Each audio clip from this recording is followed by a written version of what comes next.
I try not to talk about it too much, but I am a stunt man. I am a stunt man.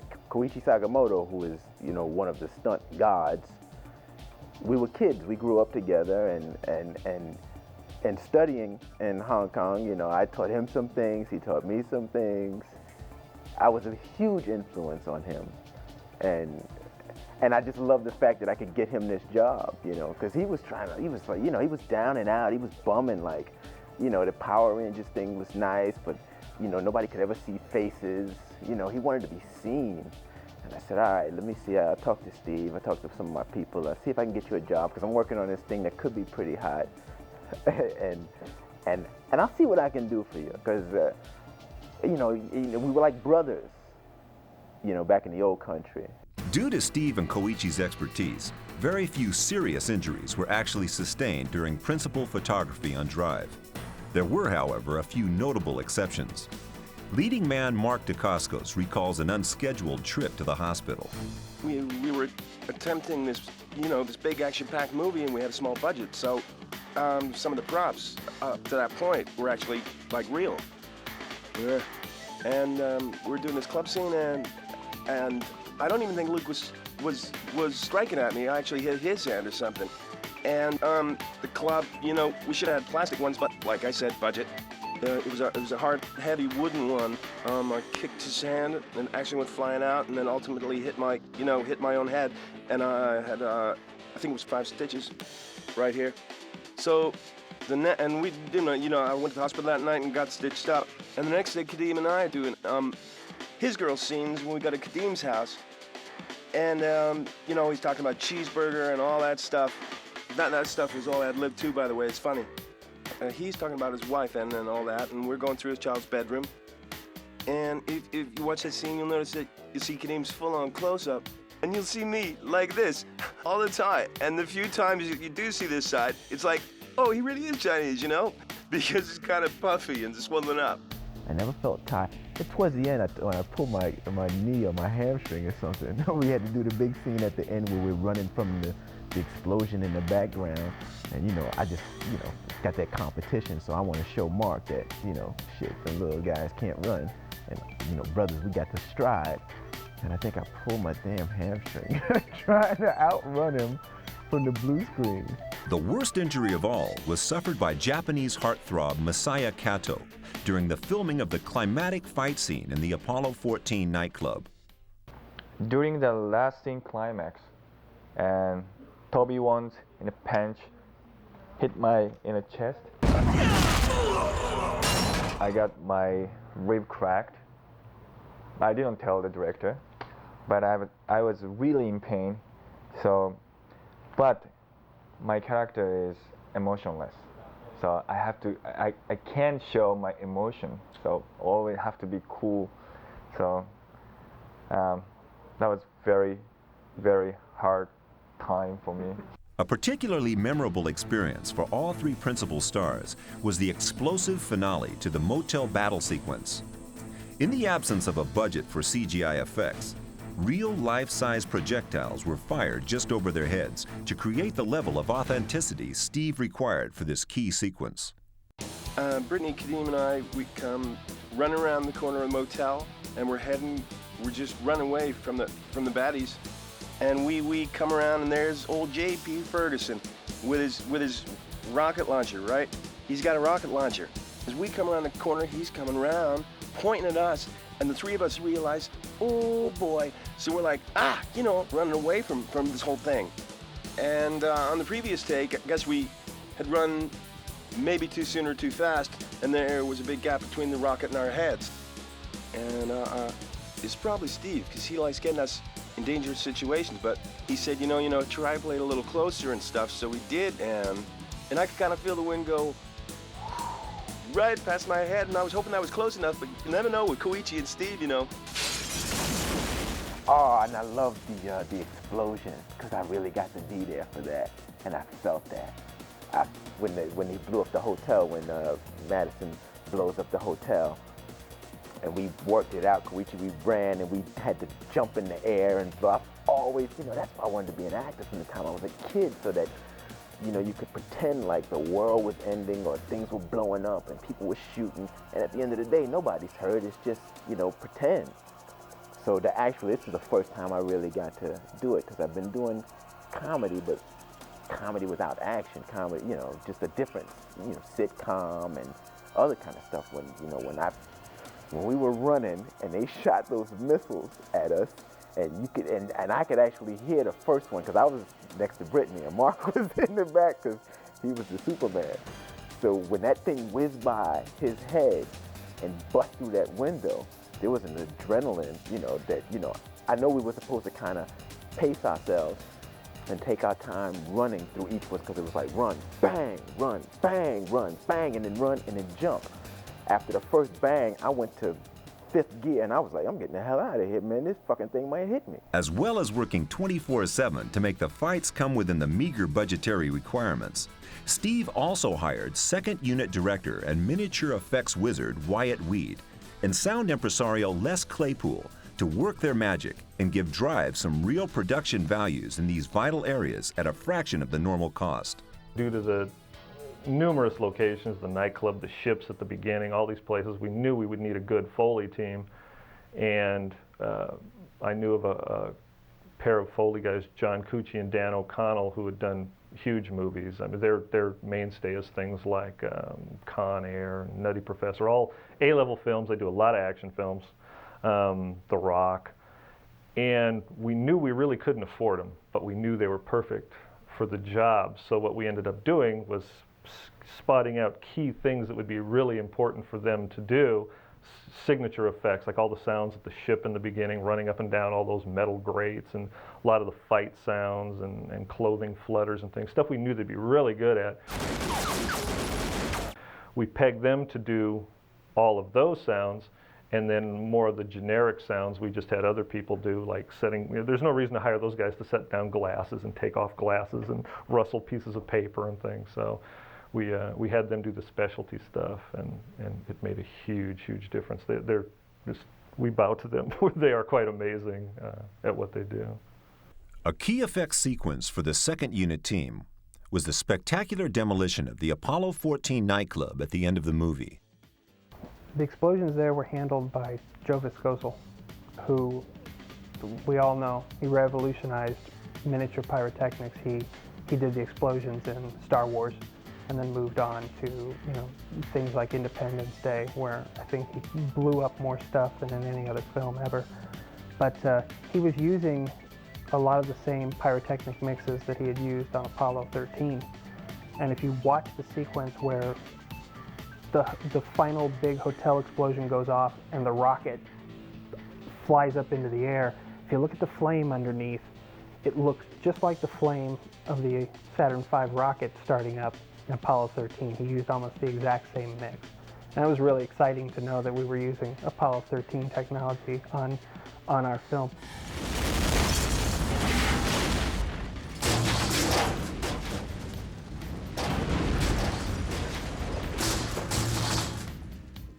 We had one chance to do that. There was no reset, we'll be back in 2 days to shoot it again. And we didn't have, like, you know, a truck full of replacement parts. It was one time, you do it once, you get the best you can. So I was the one on the wire to bring the rocket over on cue. And the adrenaline rush you get when you realize, okay, you got 20 guys out there and you got cameras rolling high speed, and it all depends on this, and you've got the wire. And if you don't hit the cue right, you don't have an explosion scene.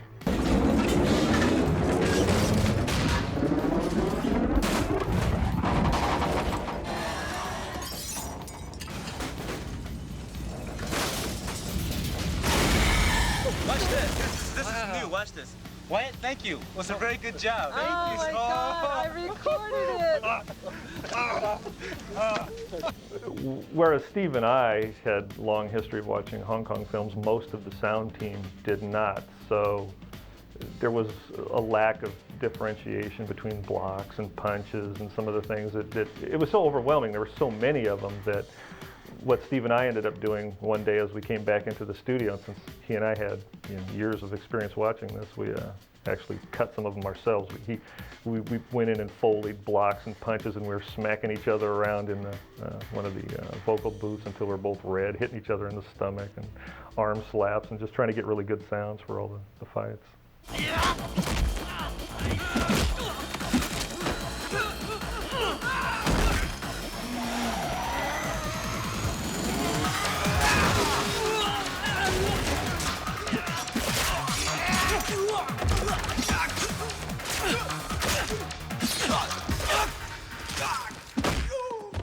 Having battled successfully against the odds to produce one of the most electrifying martial arts action adventures ever made, Steve would suffer the ultimate disappointment at the hands of the studio executives who took his finished project and cut out 16 minutes of footage which Steve felt were absolutely crucial to the overall structure of the movie. The biggest difference between my version and the HBO version is the change in motivation of Toby Wong's character. In the release version, because so much of his backstory, in fact all of his backstory was cut out, and there's this whole reference to the birthday card and why he was here, because by cutting that out, now Toby came here for the money. He became a mercenary. And I was quite upset about that because that wasn't the character that I was trying to portray as a filmmaker. I thought, who was going to care about a mercenary? A guy comes here for the money, you know? So I really, you know, really had a difficult time kind of getting through that, you know, and just kind of, you know, one thing that's really, I guess, the hardest thing to deal with as a filmmaker is that you don't really have a whole lot of control over your film at a certain point. I finished the movie, it was mixed, DTS, 6-track, delivered. And then a decision came down, you know, where I was not involved, to cut the film down substantially. And by cutting stuff down, every scene you cut out, you start to change the audience's perception of what this film is. And by the time this version was done, it had taken the motivations of the characters and thrown out the window, or changed it completely to the point that it became very shallow. And that was, you know, upsetting because I felt so helpless to not to be able to do anything about it. But I just want the audience, if we were watching this version, to know that, you know, that was not my intention. You know, that as a filmmaker, it's my job to make characters, to create characters that they like.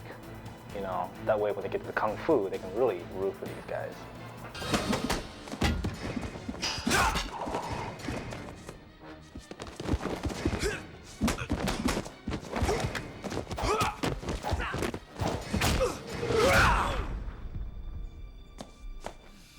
You know, this was one of the few cases I can think of where more was better, because the characters were more fleshed out, the story was more fleshed out, the action was, I mean, everything about the film was so much more fleshed out in the early versions that Steve had done.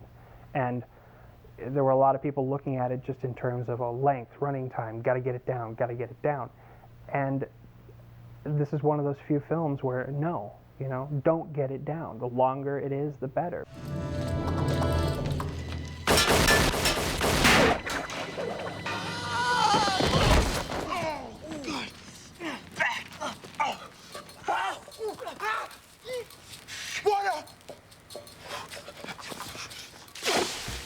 The main actual score was done by Dave Williams, and I was quite saddened that that was removed from the release cut. It was not something I was involved in because I just felt that my vision was so violated that I didn't want anything to do with it. But what I felt strongly with Dave Williams' music is that it really served the film well, because this film, in trying to do a temp score for test screenings before the film was finished, even I had a really hard time finding sort of temporary music to stick in the film, just to, you know, keep the film pace going, just so the audience can get a general feeling what this film is about. The film was so quirky at times and serious, and it was a hard balance to keep. And that's what I felt was strongly about Dave Williams' score, is that he was able to sustain, and he was able to balance the quirkiness with the action and put the heart in the areas that I really felt needed it.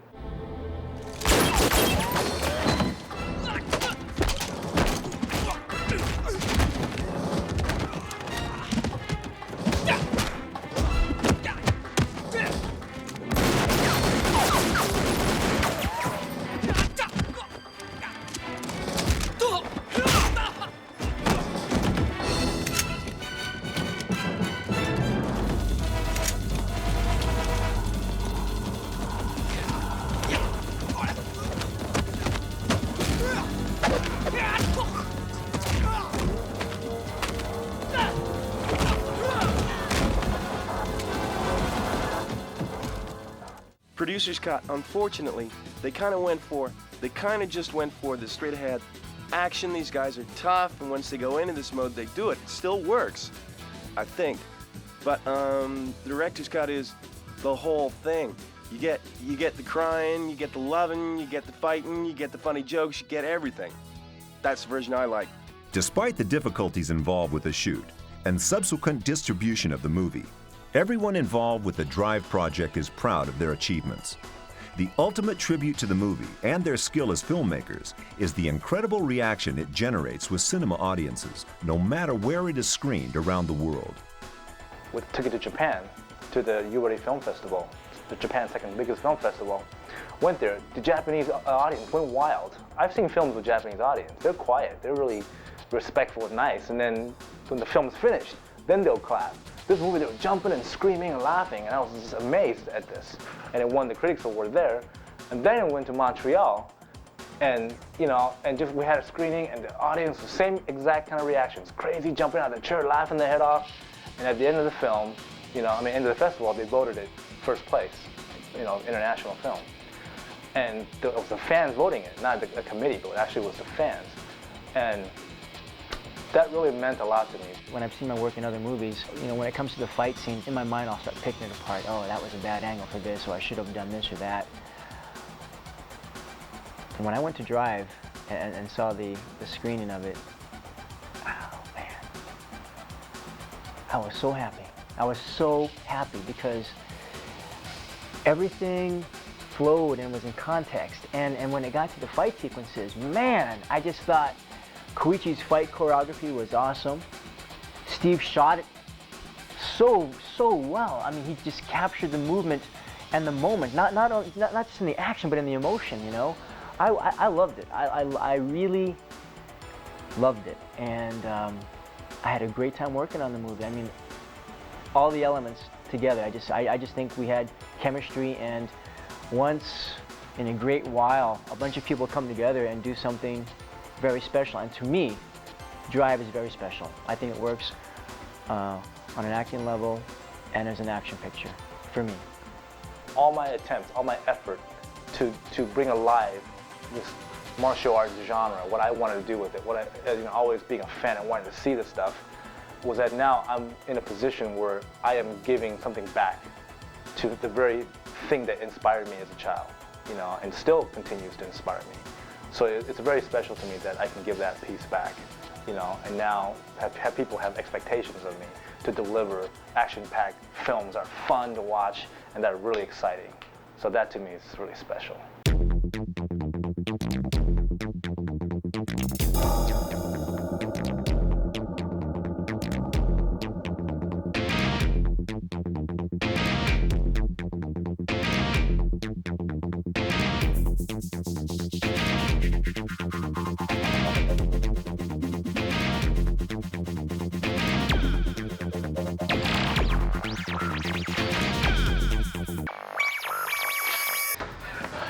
You guys okay? We're doing our thing, man.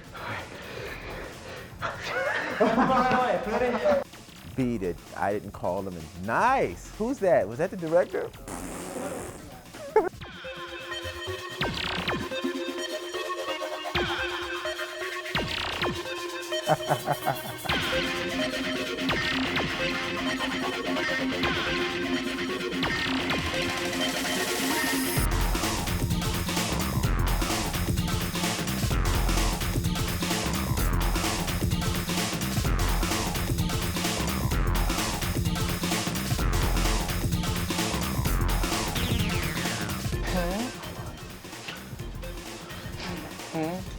In that little bit, you can see it. What is he doing?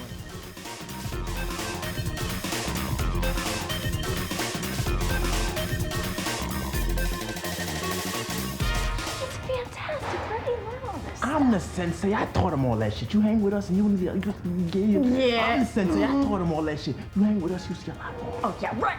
Oh, I want to watch.